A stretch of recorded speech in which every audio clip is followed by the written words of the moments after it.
tirar endavant, com a mestre nosaltres sabem que podem agrupar de diferents maneres i a vegades hi ha situacions d'emergència i quan és per donar una mica d'empenta, doncs per què no ens podem agrupar tots junts? Per què en una classe d'un altre idioma, en un moment donat, com diu ell, no t'atures quan són qüestions ja molt més sensibles, que poden entrar emocions, que pot entrar la concepció d'alguna cosa més profunda que no la llengua que estàs donant? Molts dels alumnes de l'ESO, el que passa és que els que accedeixen al batxillerat ja es nota ràpidament els que han fet un treball intensiu de la llengua a casa seva. Què vol dir això?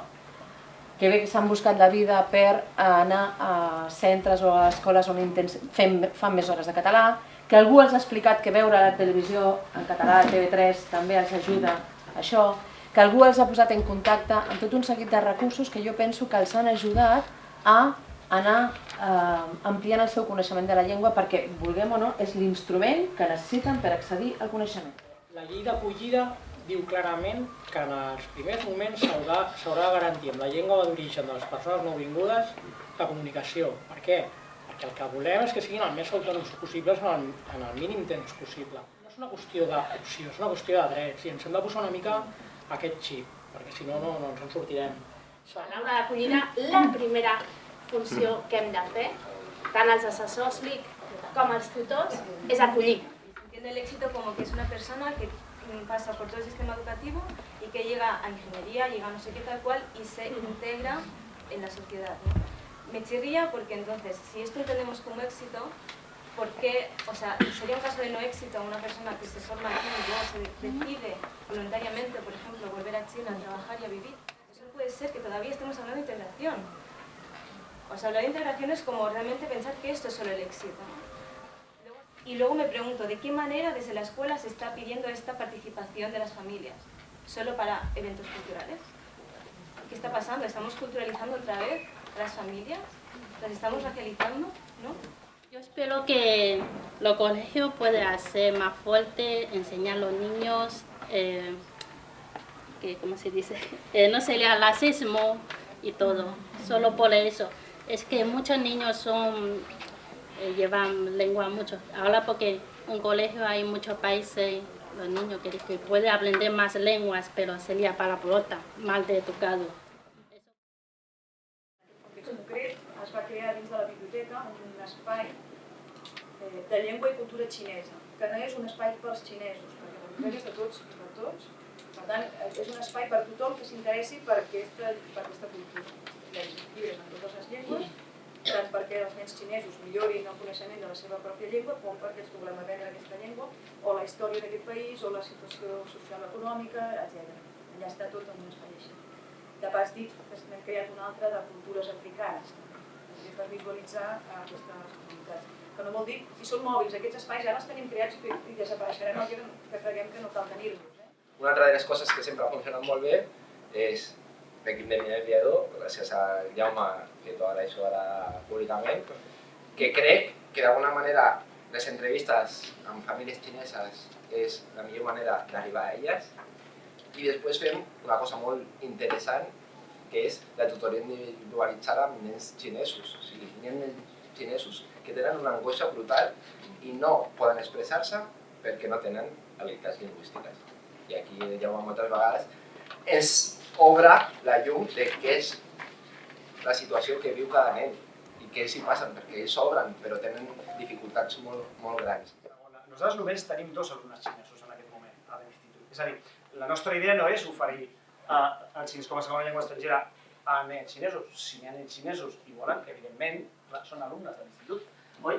Però el volem oferir a tot l'alumnat que vulgui, tingui aquest interès i pensem que és no una font únicament d'aprenentatge de l'idioma, el fet que oferim el xinès com a segona llengua estrangera, sinó un vehicle per, com hem comentat abans, la directora de la biblioteca, doncs, per entrar en contacte amb una cultura que molts dels nostres alumnes no tenen ni idea, no? De la cultura xinesa, quines coses li pot aportar, totes, bueno, en fi, obrir-li un món de possibilitats i de coneixement. Yo no digo los profesores mal, aquí en España los profesores que hemos visto son majísimos y son muy profesionales y dan mucho cariño a los estudiantes. Y da igual profesores a los adultos o los pequeños. Pero entre los niños, ellos siempre dicen, mira, son los chinos, no sé qué. Entre ellos ya empieza palabra estos. Y los niños que piensan, hostia, somos chinos. ¿Qué pasa? Juntamos un grupo pequeñitos y tapando no escuchan de otros. Porque si cuando se escucha, se quema y se baja humor. Hay muchos niños porque al final no quiere ir al colegio, tiene problema, no quiere estudiar, tiene problema esto. He sentit que els pares no ajudaven gaire, no? O no participaven. Clar, a la Xina tenen el concepte de que el professor és lo professional i que ells simplement estan allí per aportar els crios i que els eduquem nosaltres perquè confien molt en la figura del professor, no? Llavors jo a Lleida no ho veia, que a mi me portaven els crios i quan jo parlava amb ells no em contestaven, simplement me diuen que sí. Era com que confiaven cegament en mi, no? Però em donava compte això, que no és que vinguin aquí i que tampoc. Ells simplement se comporten com se comportaven a la Xina, al seu país d'origen. I és per això, perquè confien en la gestió de l'escola i de la professionalitat dels professors. Crec que totes les poblacions de Catalunya i de la resta d'Espanya són interculturals, multiculturals, però en canvi encara des de la comunitat, des de la part docent, encara no ho som. Para ser interino sí que tienes que tener la nacionalidad española. Entonces, de hecho, nosotros cuando empezamos a buscar el tema este que os he contado, ¿no? De chino, yo estoy hablando con diferentes personas hasta que lo supimos, porque no lo sabíamos, estábamos un poco... Y es cierto el tema de la... O sea, hay muchos profesores de chino que están haciendo chino, pero no están en la bolsa porque para acceder a la bolsa tienen que tener la nacionalidad española. Como mediador y con experiencia en este ámbito, sí que también estos modelos de intervención centrados en que tú, por el simple hecho de ser de una comunidad, de un origen concreto, vas a ser la figura de conexión con esa comunidad y lo que vas a generar son cambios, son modelos que también están un poco, como todos los modelos, un poco obsoletos. Y es verdad que la comunidad china, como comunidad de origen extranjero, arraigada en el territorio, es la más reciente, ¿vale? Y creo que necesita un tiempo. Estas mismas reflexiones, hace unos años también se hablaba de la comunidad marroquí, de Pakistán, ¿vale? Toda persona necesita un tiempo para adaptarse y para combinar también sus necesidades más vitales, que pasan un poco con esta reflexión de estabilidad económica, social, de crecimiento y demás, para, una vez superado eso, poder centrarnos en otros aspectos como es la participación de las familias, ¿vale? Como antes ha comentado, es que en China los padres se lo dejan a los niños al colegio, confían mucho en los profesores para educar a ellos y los padres puede ser limpia medio mano, ¿no? Y luego los profesores obligan muchas cosas, obligan muchísimas cosas. Una vegada estan dissenyats els materials, ja els pots utilitzar tota la vida. Llavors, si tu aconseguissis fer un pas escalonat des del joc més primari a l'activitat més acadèmica, doncs seria, una vegada el tens, ja tens la fórmula màgica i la pots utilitzar cada any i és extrapolable en qualsevol contingut també.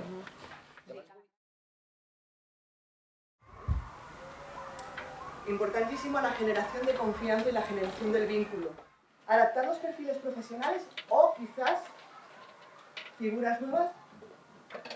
Ahí hay dos ideas. Adaptamos los perfiles o inventamos figuras profesionales nuevas. Salían las dos ideas.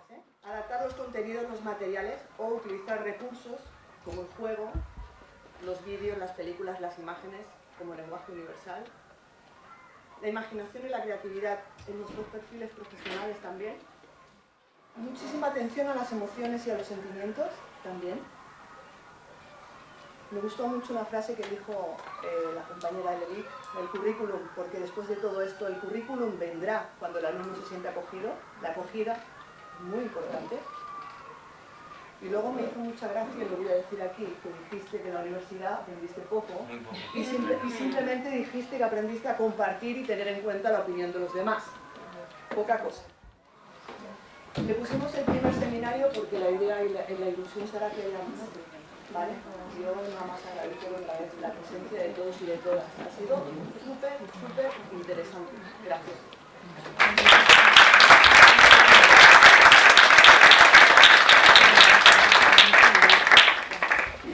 Va.